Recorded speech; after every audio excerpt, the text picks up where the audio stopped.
This is such a great song, and it's such a good finger picking workout. You may know it from the Eric Clapton Unplugged album, but very interestingly, Eric and a lot of other players tend to do it just a little bit differently to Big Bill Broonzy, which is kind of hard to say. Big Bill Broonzy.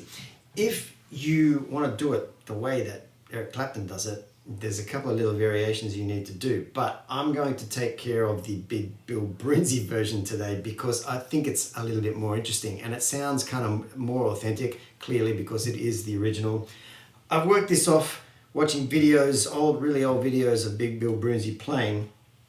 I don't know how many times I'm going to say that name in this lesson, but I think one of the most important things to do with this song, if you want to play it like Big Bill Broonzy, is the thumb on every single beat without fail. He never stops. If you watch him play, if you can get hold of some of his old videos, I'll put a link to one of the old YouTube videos I've been working off, and his technique is very interesting because it's basically thumb and first finger only. So I'm doing it a little bit differently already by using two of my fingers to pick the higher strings.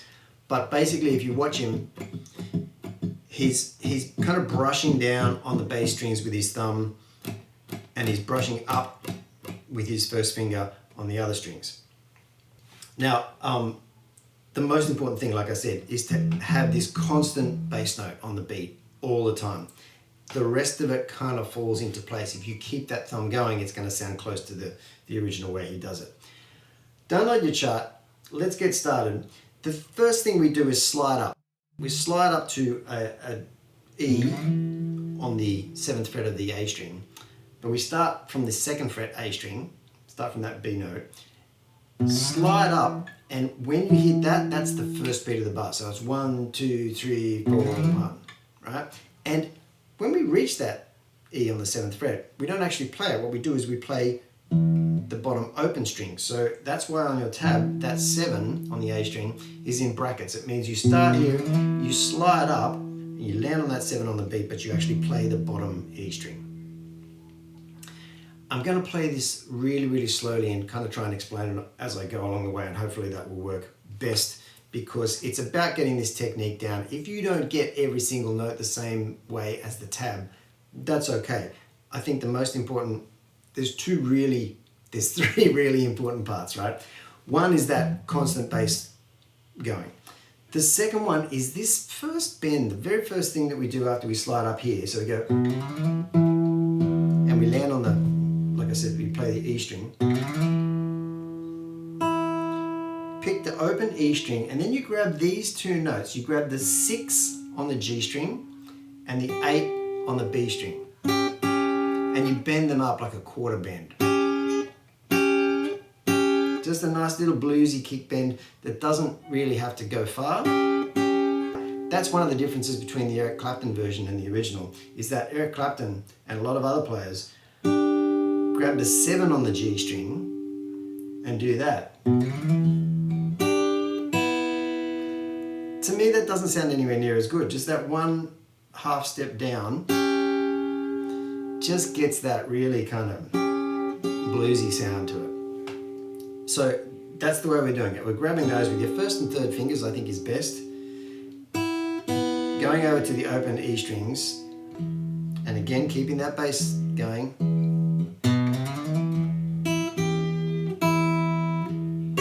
And you add your pinky and you get the 9th fret E string with that 8th fret B string that you've already got your finger on. And if you want, you can keep that 6 on the G and play it there as well.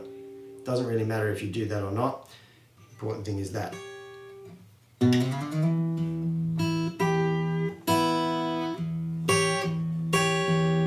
After you do that twice, keeping the bass note going, you play the 8 on the E string, the open B string, and the open B string.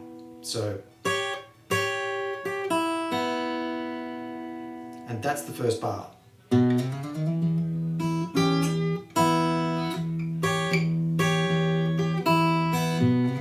Do it twice.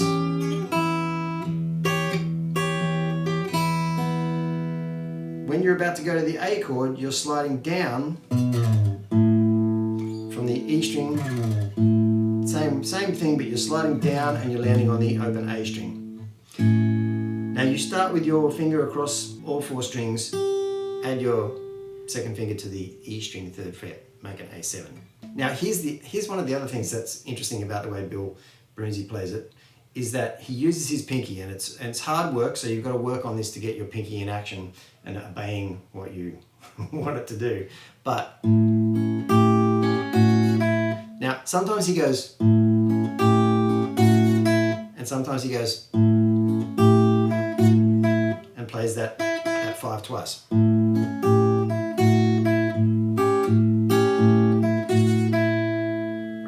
That's kind of hard to get under your hand if you're not used to using your pinky a lot, especially in that sort of way, and it's a bit of a stretch. After you do that on the A7, you come back up, do the first one again. And to get to what would be a B chord. Now, he's going to do this chord the same way as his A7, but without the root note. So if that's your B7 chord right there as a bar chord, he's just playing the top 4 strings out of that. And he's playing the open A string underneath it, which works really well. And he's using the same shape as we did down there on the A7, but he's not going over with his pinky there, he's just going, again with that thumb just going all the time. Down to the A7. Now that is a key little riff. So you play the open B, slide a little D7 shape up to that 4th fret, so it's an E7.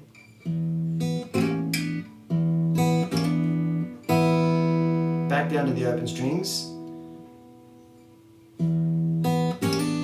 And you're landing with your first finger on the 1st fret of the G string, so you're still on the E chord there.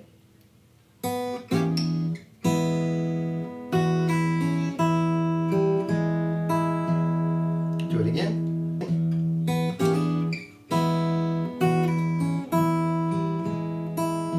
Again, you got to keep that bass going.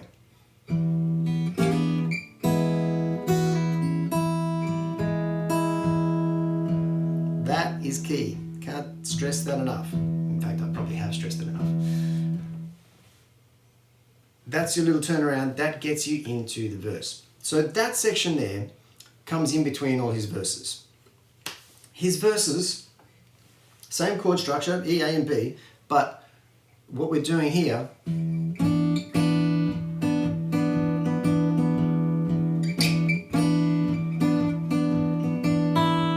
right, so that's the E section.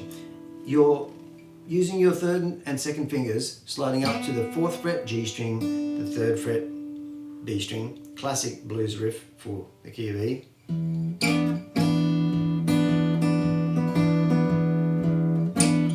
Sometimes he actually adds that 4th fret on the E string.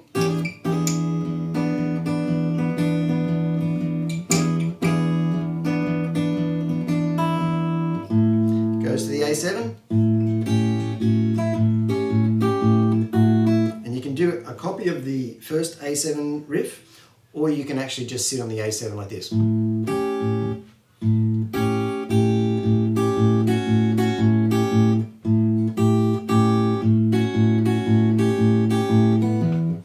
It doesn't really matter what you're doing there because you're singing over the top, or someone is anyway. So you got to keep it fairly minimal and fairly rhythmic.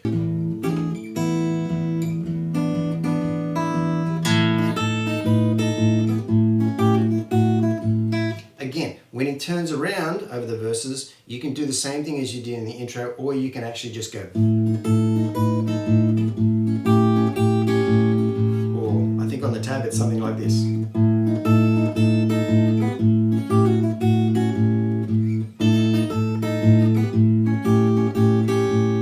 But it's simple, and it's just over those 2 chord positions for the B7 and for the A7.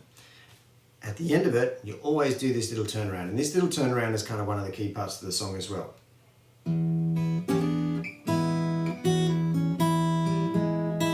It comes at the end of every section.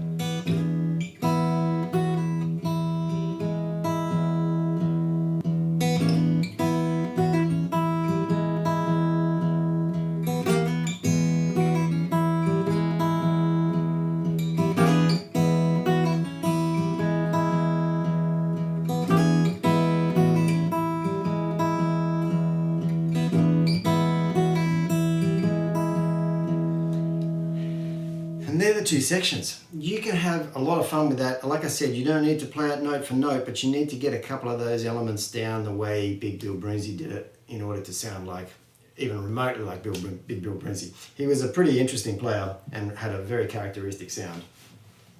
Hey, hey. Thanks for watching.